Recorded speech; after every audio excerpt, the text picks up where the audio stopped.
حضرت سلمان فارسی رضی اللہ تعالیٰ عنہ اور حضرت ابو دردہ کے درمیان بھائی چارہ تھا۔ مکے سے مدینے جب لوگ آئے تو حضور نے بھائی بھائی بنایا تھا، ان کے درمیان بھائی چارہ تھا، تو ابھی پردے کی آیات نازل نہیں ہوئی تھیں تو لوگ ایک دوسرے کی طرف جاتے تھے۔ حضرت سلمان فارسی رضی اللہ تعالیٰ عنہ حضرت ابو دردہ رضی اللہ تعالیٰ عنہ کے گھر میں تشریف لے گئے تو دیکھا کہ ان کی بیوی بڑی غمگین بیٹھی ہیں۔ تو ہم نے فرمایا بہن کیا ہوا؟ تو کہنے لگی تمہارے بھائی کو دلچسپی کوئی نہیں رہی، ہر روز روزہ رکھ لیتا ہے اور ساری ساری رات نفل پڑھتا ہے۔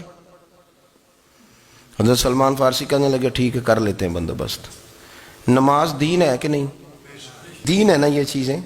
لیکن حضرت سلمان فارسی جناب ابو دردہ سے کہنے لگے آج میں نے تیرے گھر میں رہنا رات کو، کیونکہ وہ تو ساری رات نماز پڑھتے تھے، نفل پڑھتے تھے۔ انہوں نے کہا ٹھیک ہے، ایک بستر لا کے بچھا دیا حضرت سلمان فارسی کے لیے۔ سلمان فارسی فرمانے لگے دوسرا بھی لا۔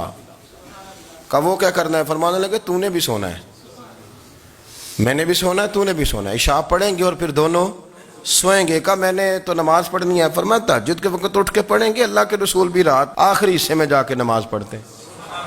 ادھر ساتھ سلا لیا، وہ تھوڑی کو دیر سوئے، اب عادت تھی ساری رات اٹھنے کی، ذرا اٹھنے لگے بستر سے تو حضرت سلمان فارسی فرمایا چپ کر کے سو جا، وہ بڑی رات پڑی ہوئی، چپ کر کے سو جا۔ وہ لیٹ گئے، پھر اٹھنے لگے تو فرمایا سو جا چپ کر کے، بڑا ٹائم ہے۔ سحری کے وقت اٹھے، نفل پڑھے، ان کا ارادہ تھا روزہ رکھنے کا، تو فرمانے لگے کل رکھا تھا نا نفلی روزہ؟ جی رکھا تھا۔ پرسوں بھی رکھا تھا، ترسوں بھی رکھا تھا۔ فرمایا آج نہیں رکھنا، آج میں تیرا مہمان ہوں، سارا دن کٹھے مل کے روٹیاں کھائیں گے، آج نہیں روزہ رکھنا۔ سلا دیا۔ اب حضرت ابو دردہ رضی اللہ تعالیٰ عنہ کہہ تو کچھ نہ سکے، پر کہنے لگے سلمان تم پتہ تم کیا کر رہے ہو؟ نہ تم نے مجھے رات اٹھ کے زیادہ نفل پڑھنے دیے، سویرے روزہ نہیں رکھنے دیا۔ تو حضرت سلمان فارسی کہنے لگے کوئی لمبی بات تو نہیں نا، چلتے ہیں نا ابھی فجر میں مسجد نبی میں، تو نبی پاک کو بتاتے ہیں سرکار دو عالم علیہ السلام کی خدمت میں تو اپنی بات کرنا، میں اپنی کروں گا، حضور نتیجے کا اعلان فرما دیں گے، بات طے ہو جائے گی۔ حاضر خدمت ہوئے، عرض کی یا رسول اللہ صلی اللہ تعالیٰ علیہ وسلم یہ ساری رات نفل پڑھتے ہیں، ہر روز روزہ رکھتے ہیں، ان کی اہلیہ غمگین بیٹھی ہیں، حکم فرمائیں۔ تو نبی پاک صلی اللہ علیہ وسلم نے فرمایا پھر ہوا کیا؟ یا رسول اللہ میں نے رات سلایا ہے، سحری میں اٹھایا ہے، سویرے روزہ نہیں رکھنے دیا۔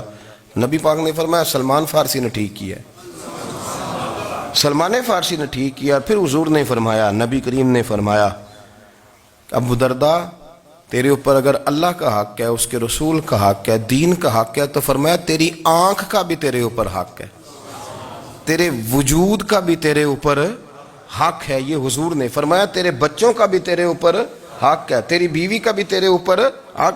اس حق کو بھی سمجھے، حقوق اللہ بھی ہیں، پر تیری آنکھ کا بھی تیرے اوپر کیا مانا کہ تیری آنکھ سونا چاہتی ہے تو اسے سلا بھی، تیرے وجود کا بھی تیرے اوپر حق ہے، تو تیرا وجود آرام کرنا چاہتا ہے تو اسے آرام بھی کرا۔ اور پھر وہاں نبی پاک صلی اللہ علیہ وسلم نے فرمایا میں تم سب، سننا یہ لفظ حدیث کے، حضور نے اسی موقع پر فرمایا میں تم سب سے زیادہ اپنے رب کو جانتا ہوں اور میں تم سب سے بڑھ کر اپنے رب سے ڈرتا ہوں۔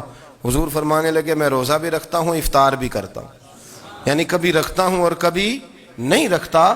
فرمایا میں نفل بھی پڑھتا ہوں اور اپنی بیویوں کو وقت بھی دیتا ہوں۔ سرکار مسجد میں بھی آتے تھے، نواسوں کے ساتھ کھیلا بھی کرتے تھے، ان کے ساتھ پیار بھی کرتے تھے۔ تو اتنے بڑے حقوق حضور نے بیان فرمائے عورتوں کے۔